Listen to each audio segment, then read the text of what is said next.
Here is something that almost nobody knows about the Gypsum Hills of southern Kansas.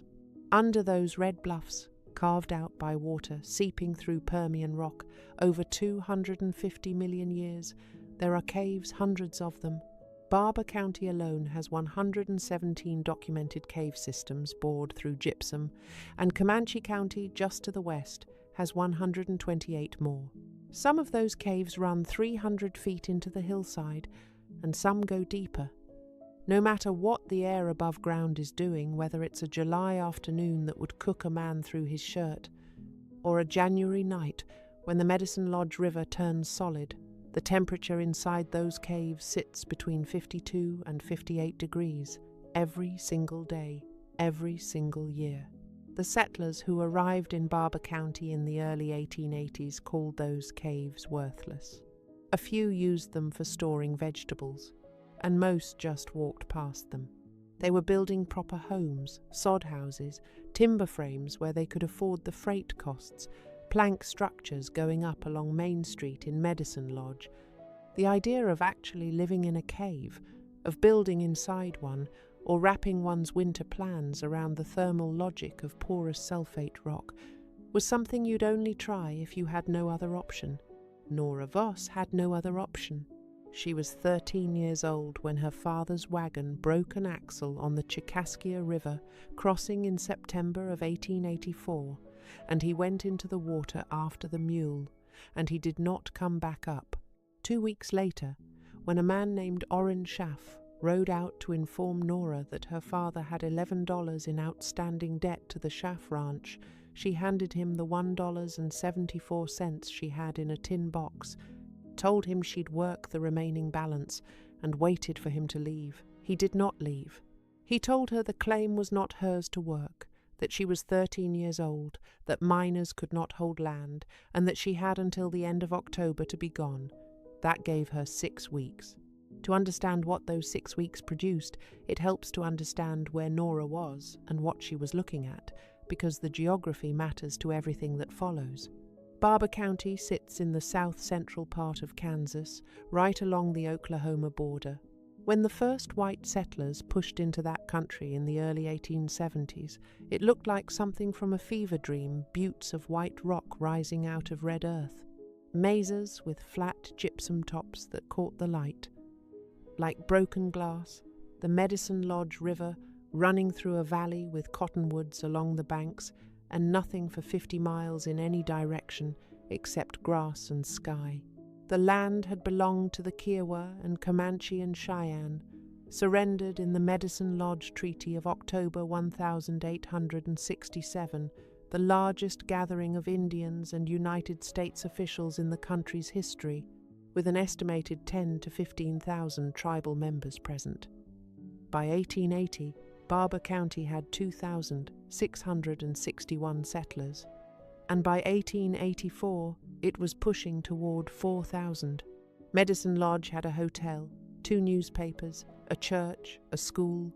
Ranchers were running cattle on the open range across the county's 1,134 square miles. Land was going cheap. Claims were being filed, and the men who'd gotten there first were acquiring positions and obligations and attitudes toward those who came later. Orrin Schaff had gotten there early. He had 400 head of cattle, a board-sided ranch house about 8 miles south of Sun City, and an ongoing appetite for any claim that bordered his existing land. Nora's father, Wilhelm Voss, had filed on 160 acres of gypsum hill country in the spring of 1,884 red cedars on the draws, a spring-fed creek, and a bluff with a south-facing cave mouth. It was not the best farmland in the county, but it was land, and Schaff had offered to buy it twice, and Wilhelm had said no twice. When Wilhelm drowned in September, Nora had been on that claim for 5 months. She knew the spring ran clear. She knew the cedars along the draw broke the north wind.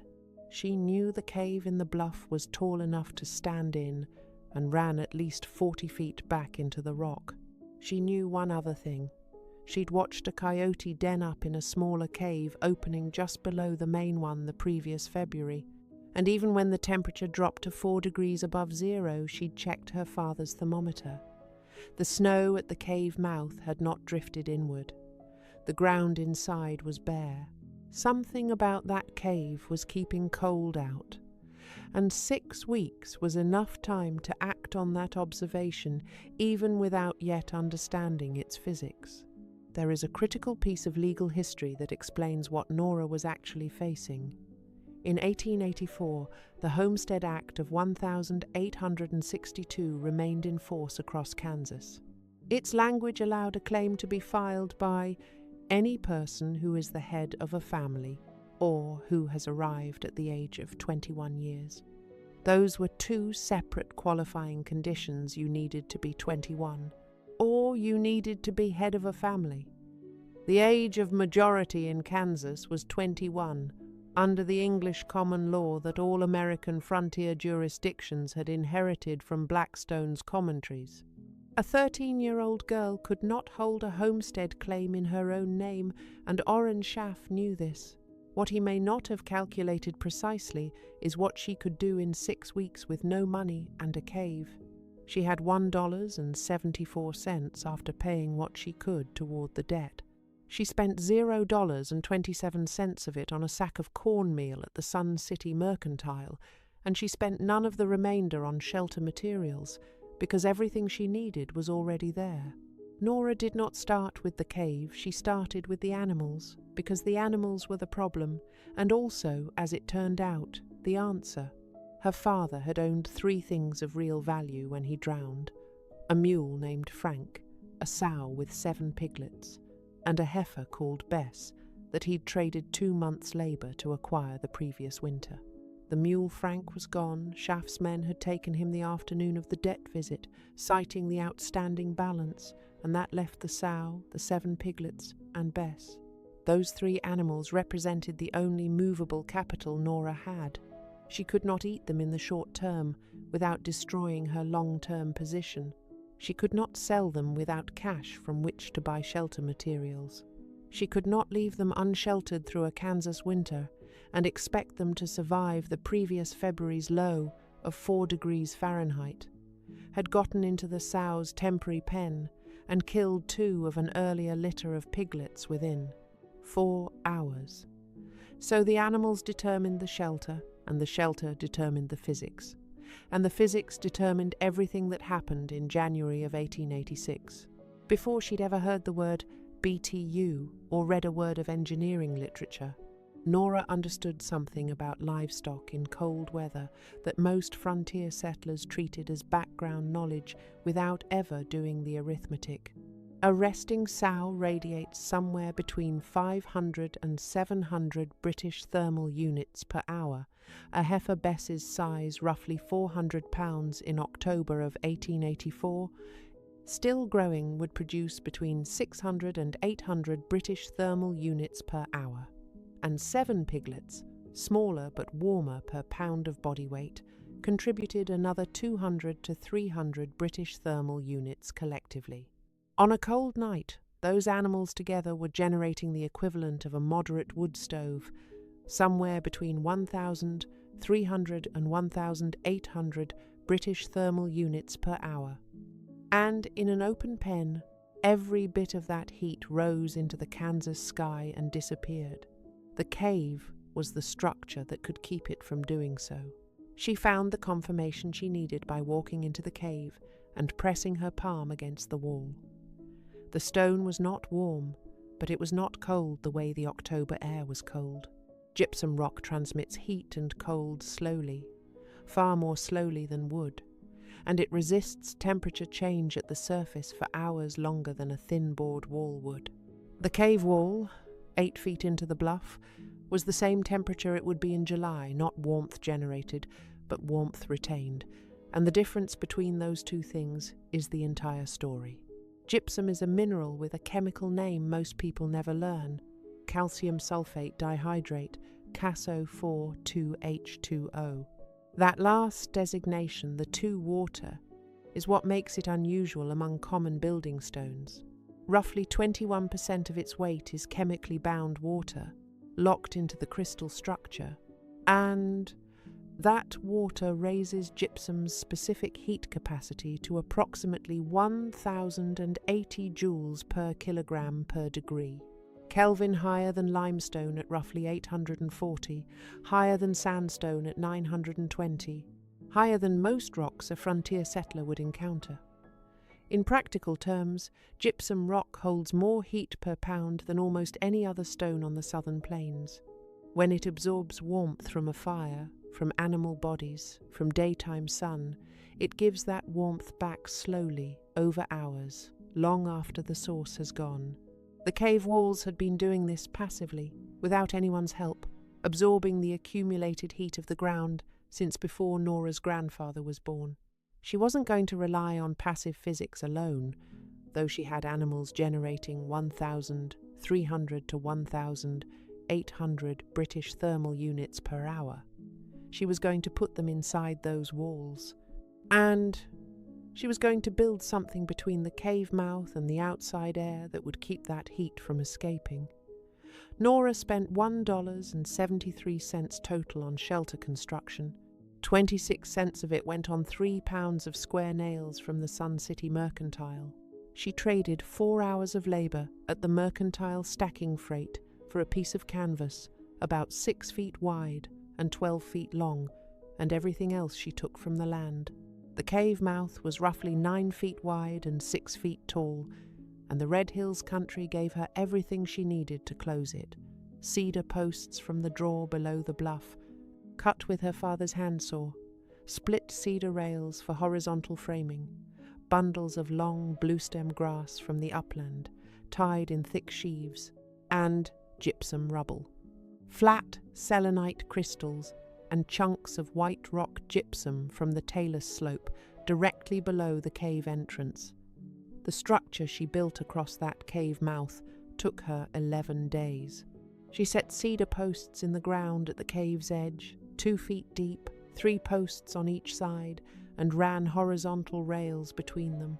Over that framework she tied the grass sheaves in overlapping layers, thick end down, the way she'd watched Kiowa women stack grass on a framework near the agency the previous summer. She hadn't known what she was seeing at the time, but she'd counted the layers. 6, she used 8. The canvas went over the inner face of the grass wall, tacked to the cedar rails, giving the animals a surface that wouldn't snag on them. The gypsum rubble she packed along the base of the wall, inside and out, 1.5 feet deep, creating a sill that would break the cold air pooling at floor level. Cold air is heavier than warm air.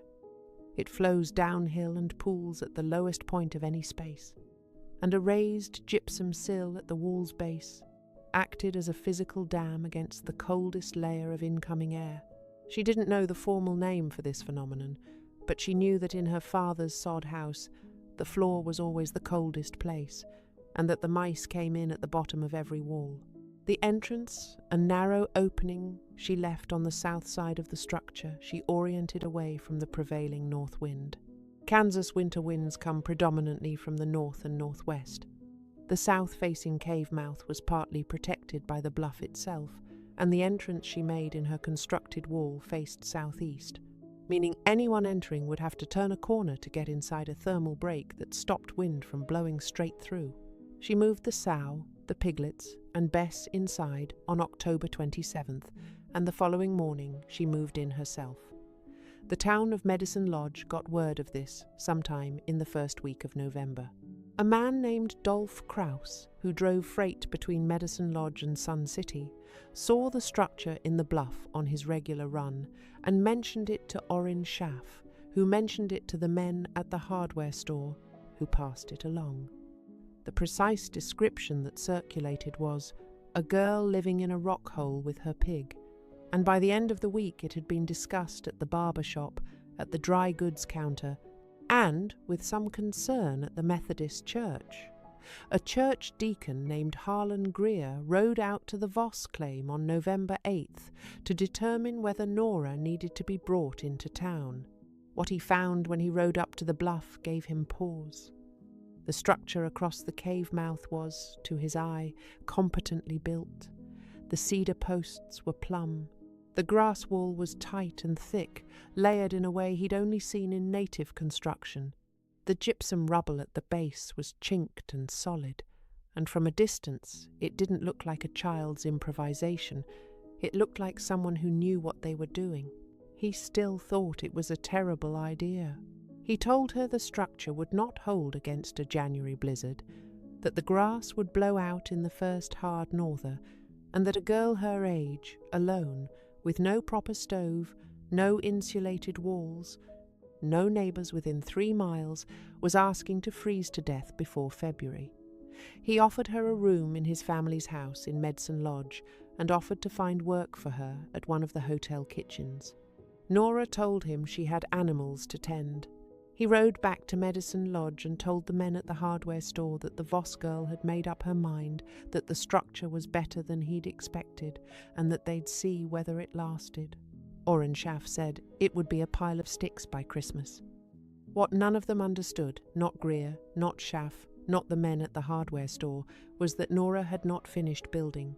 The grass wall and the gypsum sill were the first layer, and the second layer was something she'd been thinking about since the morning she moved the animals in, and noticed, for the first time, that the temperature inside the cave structure had not dropped overnight the way the open air had.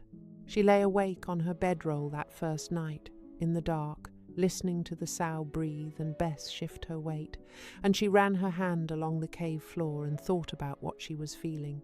The floor was dry. The rock was not warm, but it was not the 28 degrees Fahrenheit she knew the outside air had reached. It was something closer to 50 degrees Fahrenheit.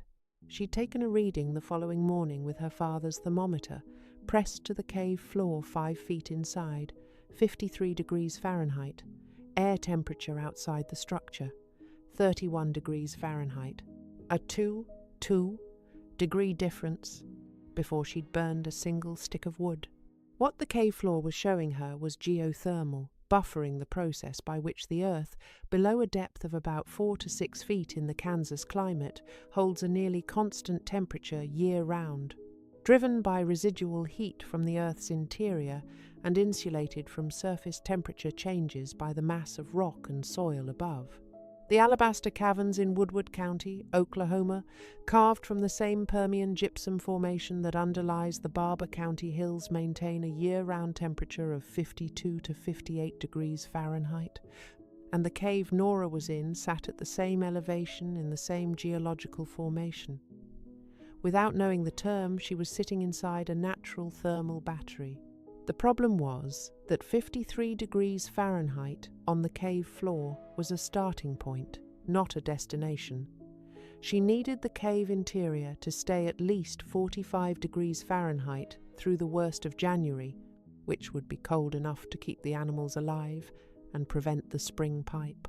A clay-mortared conduit her father had run from the spring to a stone trough inside the cave, so they could water livestock without going outside from freezing solid. Getting from 53 degrees Fahrenheit to a livable 45 degrees Fahrenheit floor temperature during a night of minus 10 degrees Fahrenheit outside required 2 things: blocking further heat loss through the grass wall and adding a heat source that would raise the cave's ambient temperature before bedtime. The heat source was already present in the form of the animals, which were generating a combined 1,300 to 1,800 British thermal units per hour, 24 hours a day, 7 days a week, for free, on hay she could cut from her father's claim. She didn't need a stove, she needed to keep the heat those animals produced from escaping, and the way to do that was a second wall. The second wall went up between late November and mid-December. She built it 3 feet inside the first one, leaving a gap between the two. That gap, 36 inches of still, dead air, between the inner face of the grass wall and the outer face of a second wall she built from stacked gypsum rubble and chinked with river clay, did something specific and measurable. Moving air conducts heat aggressively, and wind chill is not a metaphor but the physical reality of air molecules stripping heat from a surface at a rate proportional to their velocity. Still air conducts heat far more slowly, and a gap of still air between two walls acts as an insulating buffer zone. It can't convect heat outward in the way moving air would, because it's trapped. The technical term for this principle is double envelope construction, and it was used in earth lodge design by the Mandan and Hidatsa peoples of the northern plains for at least 300 years before Nora built her second wall. The Mandan lodge's circular, semi-subterranean structures 30 to 60 feet in diameter, with a long entryway that forced air to turn a corner before entering, used a similar principle at architectural scale. Their roofs were covered with a foot or more of packed earth and sod, and their floors were dug 12 to 24 inches below grade, meaning the inhabitants were sitting at near geothermal depth, with massive thermal mass above them and below them, and a buffer of still air trapped in the roof's layered construction. During the Lewis and Clark winter of 1804 to 1805, when Clark recorded temperatures as low as 45 degrees Fahrenheit at the Mandan villages, the lodges were documented as comfortable. William Clark did not describe the Mandan as suffering, but described the core of discovery in their log fort as suffering. Nora did not know the history of Mandan architecture.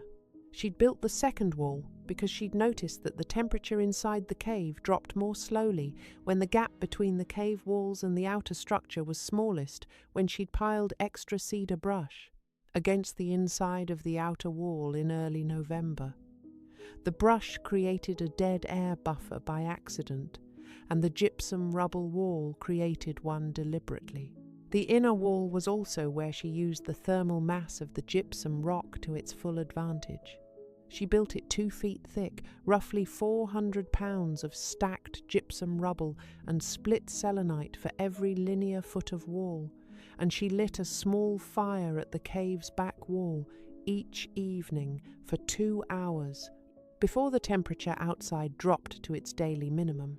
The gypsum absorbed that heat slowly and stored it through the night, so that by morning, when the fire had been out for 8 hours and the outside temperature had hit its lowest point, the wall's inner face was still radiating at around 65 degrees Fahrenheit, not from any active fire, but from the stored heat the rock had absorbed and was releasing at its own pace, determined by its specific heat capacity and density. 2 feet of gypsum rock, once thoroughly heated, takes roughly 8 to 12 hours to release that heat back into the space, which means a fire lit at 7 p.m. was still warming the cave at 3 a.m., the coldest point of the Kansas winter night, without anyone tending it. Every neighbor who passed by and saw the small fire Nora burned each evening misread what they were seeing. They saw a small fire, calculated it couldn't possibly generate enough heat to keep a cave warm all night, and they were right about the fire, but they were wrong about the wall. December passed without incident. Nora cut and stacked hay. She kept the water trough thawed by stuffing it with dried grass at night, replacing it each morning, a crude insulation method that kept the clay pipe from freezing when outside temperatures dropped to 12 degrees Fahrenheit in mid-December.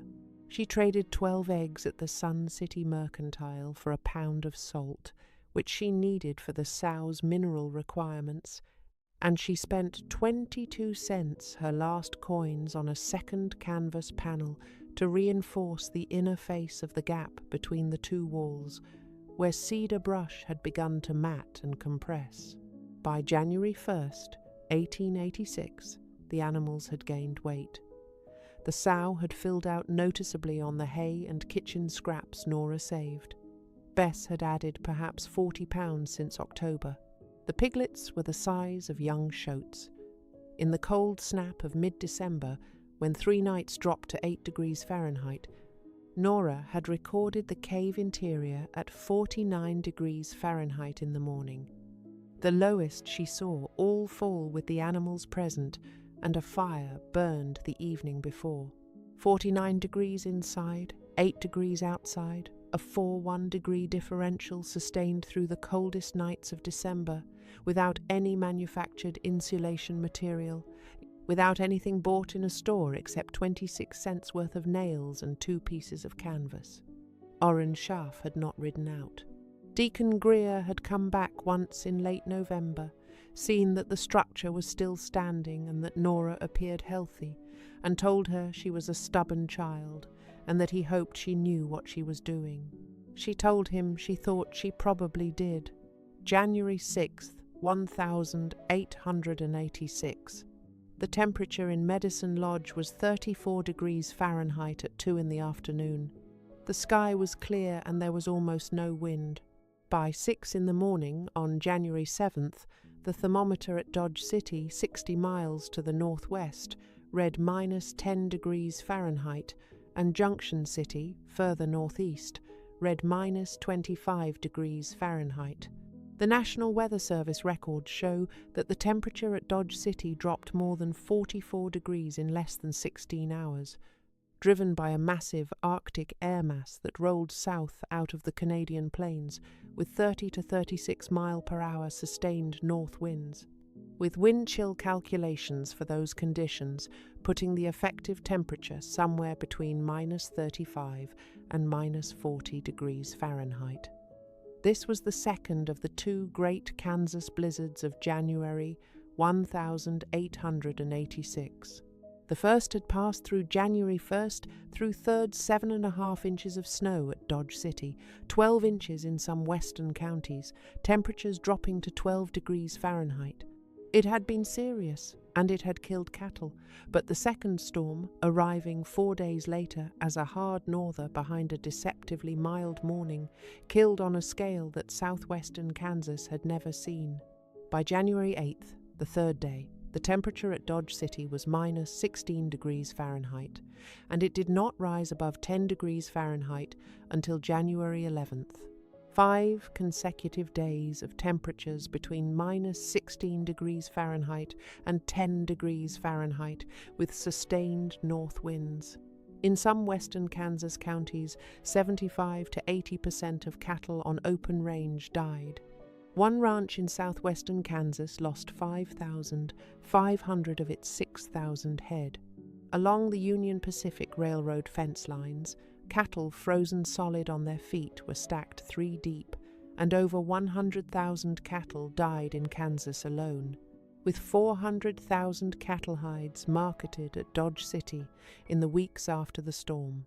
The men who died in the open were the ones who didn't get inside fast enough, but most of the cattle deaths, and a significant portion of the human ones, happened in structures that could not hold heat, standard frontier buildings with thin board walls, poor chinking, stoves that couldn't keep up once the temperature dropped below zero, and the wind began stripping heat through every crack. In the cave in the Gypsum Hills, the first evidence Nora had of the Northers' arrival was the grass wall flexing.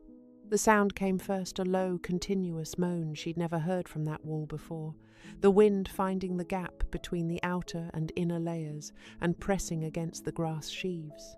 She was already awake, because the animals were awake. Bess had been moving since before first light, pressing against the inner wall with her ears laid back. The sow had pushed her piglets into a corner and stood over them, and animals read pressure changes before humans do. The barometric drop of the second blizzard's approach was steep enough to feel. Nora restoked the evening fire into a morning fire at 5 a.m., larger than usual, and fed it for 3 hours. The gypsum wall absorbed every BTU she pushed into it. She checked the temperature inside at 8 a.m., 56 degrees Fahrenheit, and again at noon, by which point the wind outside was clearly at blizzard force, and the inner temperature had dropped to 51 degrees Fahrenheit. At 4 p.m., when the outside temperature was below -5 degrees Fahrenheit by her estimate, the cave interior read 48 degrees Fahrenheit. She burned a second fire that evening, smaller but sustained, feeding it through the night in 2-hour shifts and sleeping between. In the morning of January 7th, the coldest the cave interior reached was 44 degrees Fahrenheit, measured at 6 a.m. Outside, based on what she could see of the snow crystals and hear of the wind, a sound like tearing canvas, continuous and relentless, the temperature was somewhere below -10 degrees Fahrenheit. and she had no way to know it was minus 16 degrees Fahrenheit at Dodge City. She knew only that the world beyond her grass wall had become something that would kill exposed animals in under 2 hours. Bess stood in 44 degrees Fahrenheit air, calm, eating hay. The sow slept against the inner wall. The piglets pressed together, and their collective warmth drifted against the gypsum walls, which absorbed it and gave it back at their own slow pace. The temperature did not drop below 44 degrees Fahrenheit during the 5-day storm. Orrin Schaaf's cattle were on open range 8 miles south. He'd built a windbreak in the fall, a board fence on the north side of his primary grazing pasture, 8 feet tall, a quarter-mile long, with room for his 400 head to shelter on its lee side. The windbreak was standard frontier practice, and it was also nowhere near adequate for what arrived on January 7th. The boards were 1 inch thick, nominal pine shipped on the AT and SF from Wichita, and a thin board wall of that type has an R value, somewhere around R1, essentially nothing against wind-driven conduction at 16 degrees Fahrenheit. The cattle pressed against the fence's lee side and shared body heat, which helped somewhat, and then the wind shifted to north-northwest on January 8th, and the fence's orientation became wrong, and the cattle that had been sheltered were exposed. By January 10th, Schaaf had lost 160 head.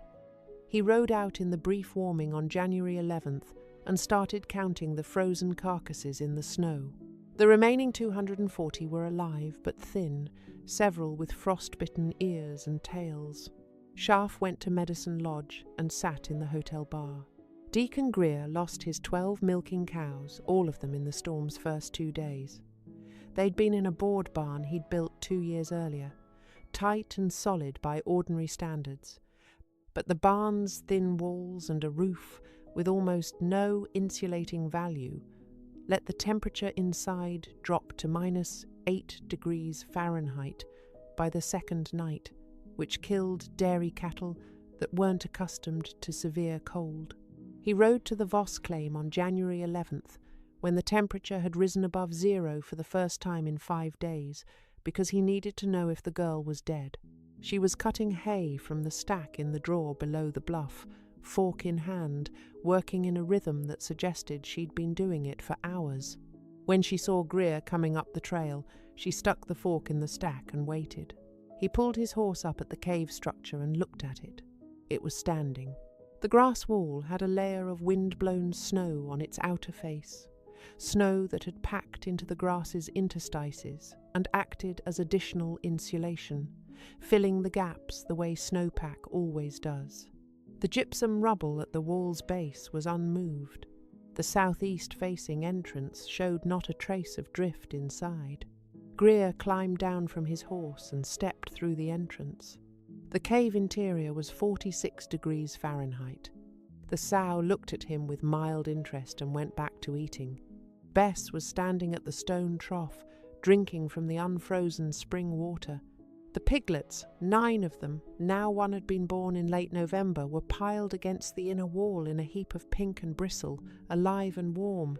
He stood there for a long moment, and then he said, "I lost all 12 cows." Nora didn't say anything to that.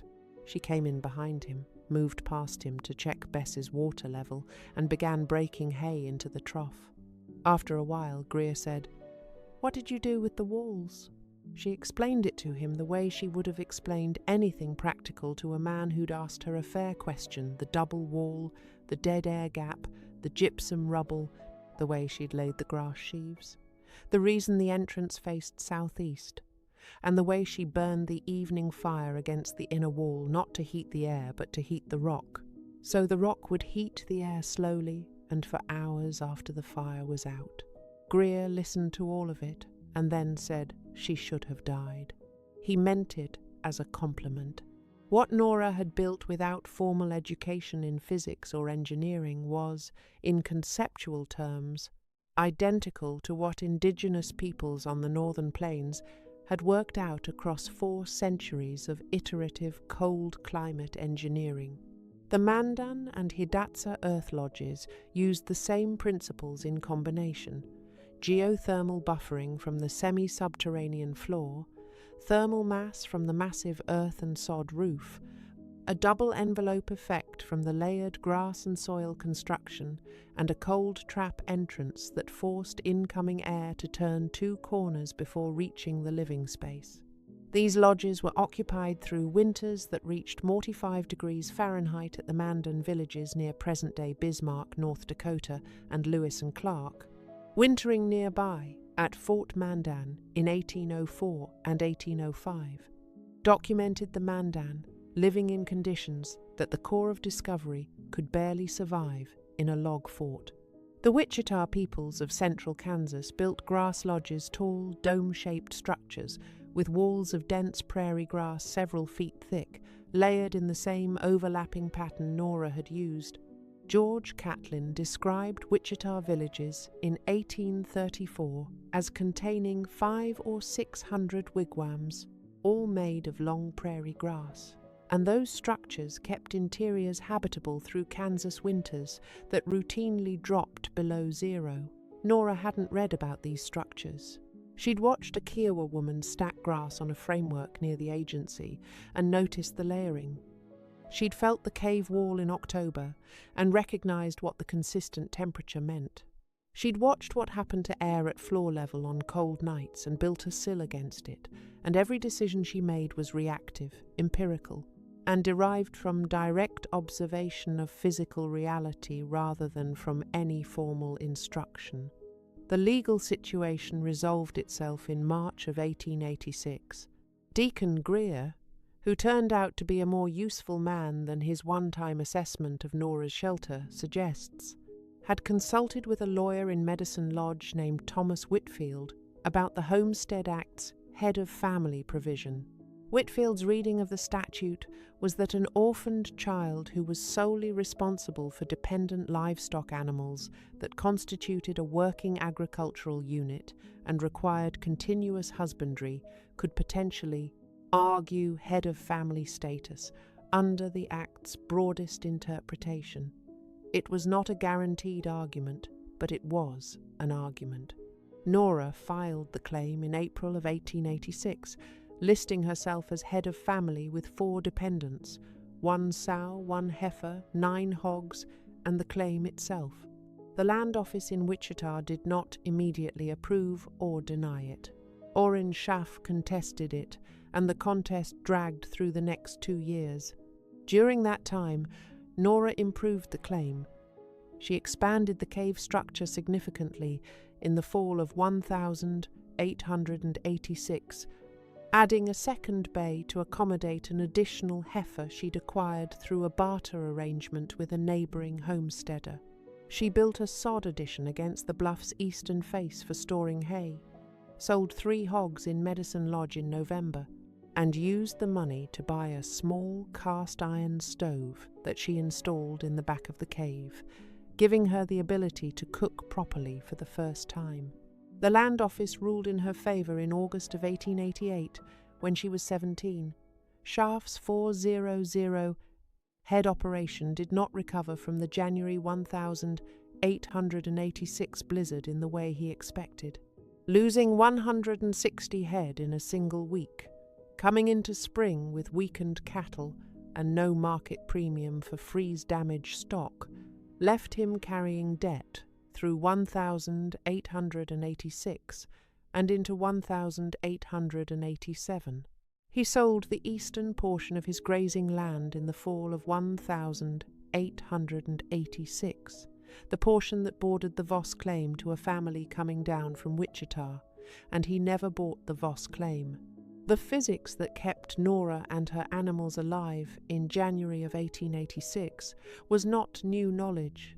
Gypsum's exceptional heat storage capacity, its specific heat of 1,080 joules per kilogram per degree Kelvin, the highest among common building stones, was not discovered in a university laboratory. The Gypsum Hills caves had been maintaining 52 to 58 degrees Fahrenheit through every Kansas winter for as long as anyone had been there to measure it. The principle of a double-wall buffer zone had been used in Mandan Earth Lodge construction since at least the 1500s.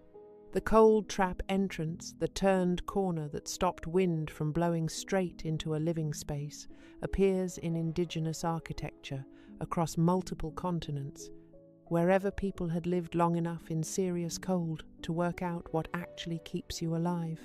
What was new was putting these things together in this specific place with these specific materials, driven by the specific urgency of a 13-year-old girl who had no money, no options, and no one to tell her it couldn't be done.